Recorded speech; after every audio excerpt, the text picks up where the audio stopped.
Today I'm going to show you how to improve your deep squat, your Asian squat, Slav squat, Primal squat, Hindu squat, kimchi squat, human squat. This is the position that humans have pooped in day after day after day after day for thousands and thousands of years. If you have trouble getting into or staying in the deep squat position, I'm going to show you 2 exercises that are going to help you fire your abs and core muscles that are going to help you big time. So let's get ready to think right, move right, and feel right.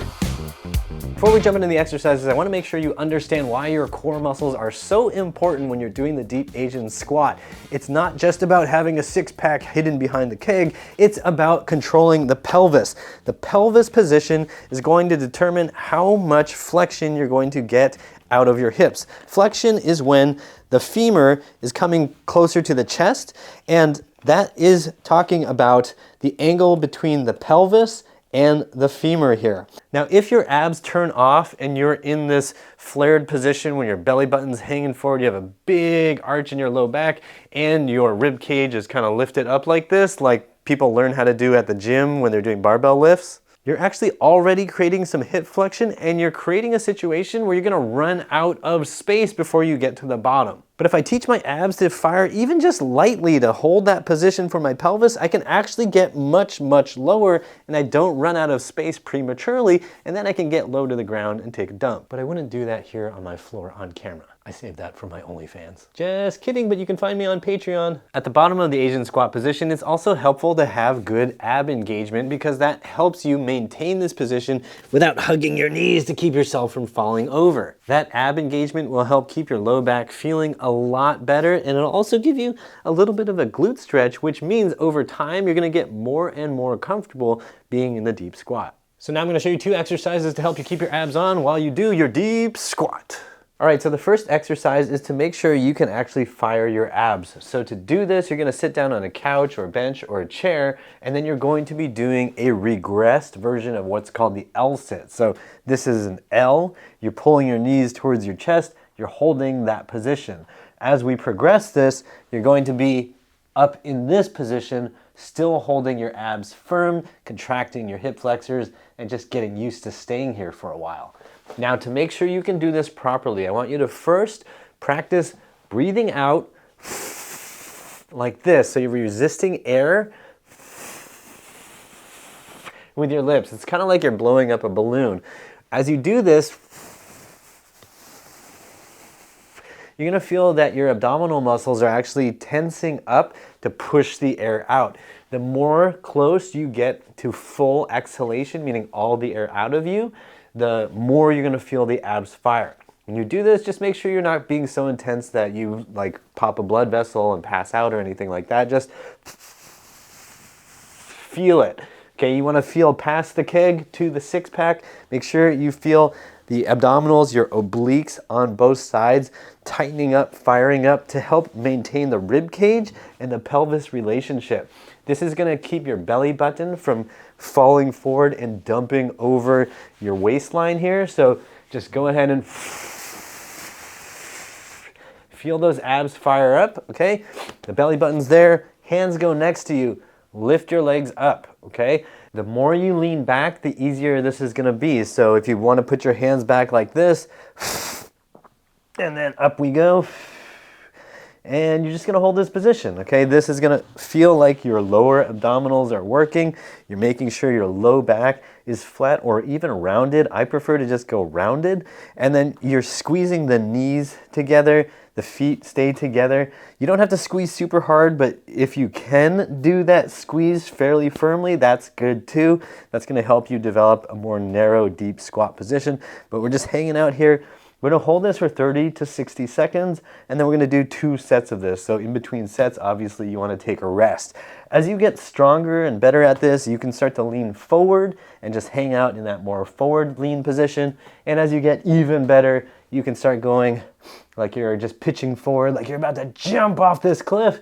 And then as you get much better, you can just press into the bench with your hands, and now you're actually midway flying off that cliff. I don't know. So just keep pulling those knees up. You're gonna feel your lower abs working a ton.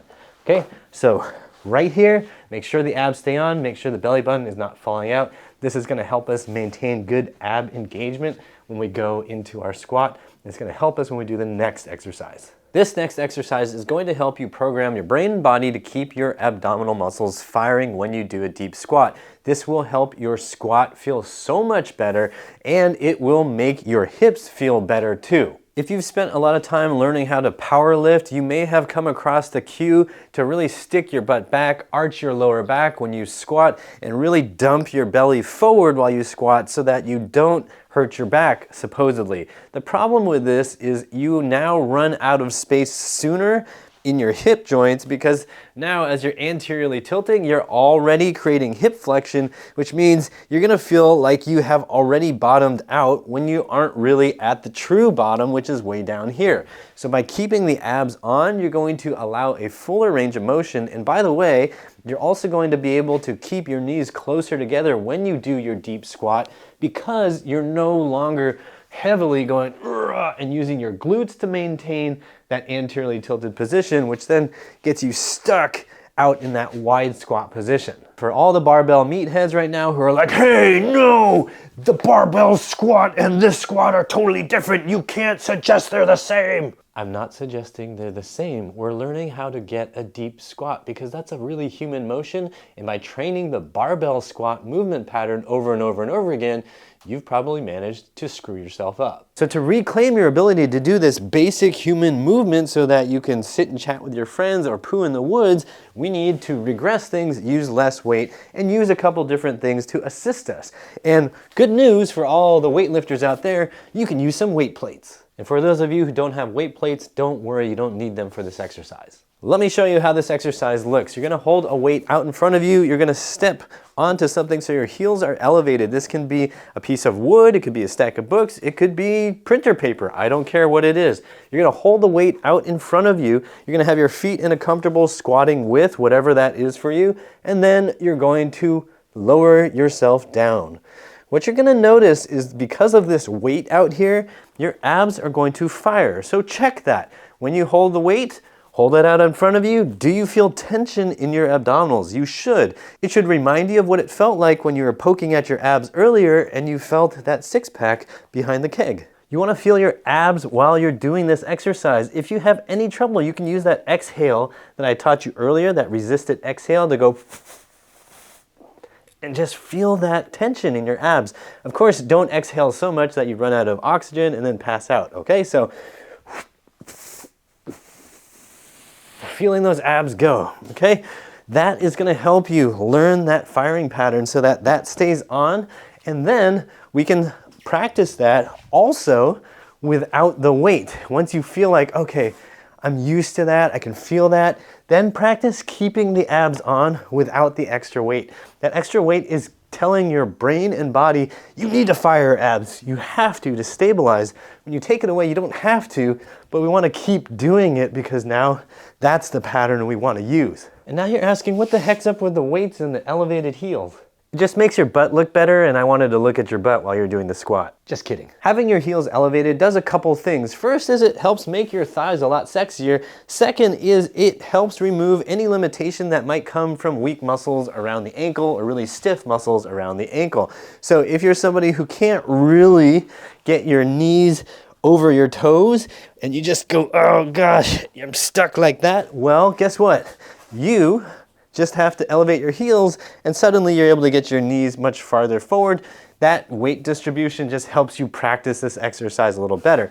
Over time, what you're gonna do is remove some of that height so that you're a little closer to being flat on the ground, and then you can just keep practicing it there. And then as you get more and more comfortable in that slightly higher position, you can just get rid of it. And then you are rocking and rolling flat on the ground with your heels, just like so. We want to say thanks to Christine, Armin, Mahima, and Douglas for your generous donations via PayPal. If you want to support this channel too, use the donate link you'll find in the description box for options like PayPal or Patreon. You can also use the thanks and join buttons on YouTube. And if you haven't already, go to uprighthealth.com/newsletter to get on my newsletter. Let's get back to the video. Let's take a quick second to talk about your foot position. When I'm doing this exercise, you can see that I've got my knees and feet pretty close together, but that doesn't mean you have to do it this way. You can also have your feet a little wider apart and with the toes pointing away from each other. That's totally okay right now too, especially as you're just learning. As you get better at this, you want to explore different foot positions, different angles, different positions with the toes. You want to be good at all of them so that you have volition at every position. That means if you're a really tall, stiff guy and you're just used to squatting out like that, it's okay. You don't have to keep things super narrow. You could just use weight plates like this, or books, or pieces of wood, or printer paper, or whatever you have, and just set it up so that you feel like you are controlled and comfortable through the whole motion. Just remember that over time, you want to start practicing having your feet getting a little closer and closer together so that you can squat deep with your feet close together in case you need to squeeze into some toilet stall in Asia somewhere. I recommend doing this exercise 5 to 10 repetitions per set and do 2 to 3 sets. You don't need to make this weight super heavy. It should be light. Something like 5 pounds to start with is totally fine, and if that feels too heavy, use something lighter. When you first start off, just do these 2 exercises together twice a week. That's Monday to Thursday, or Tuesday and Saturday. Do not do these on back-to-back days to start off, like every single day in your first week, because you're probably going to get super sore if you're a total beginner. As you get more confidence and control in this exercise, you can of course start doing it more often. You might want to do this drill every single day just to keep feeling the right muscles, but just don't do it so hard and so often that you cripple yourself with soreness.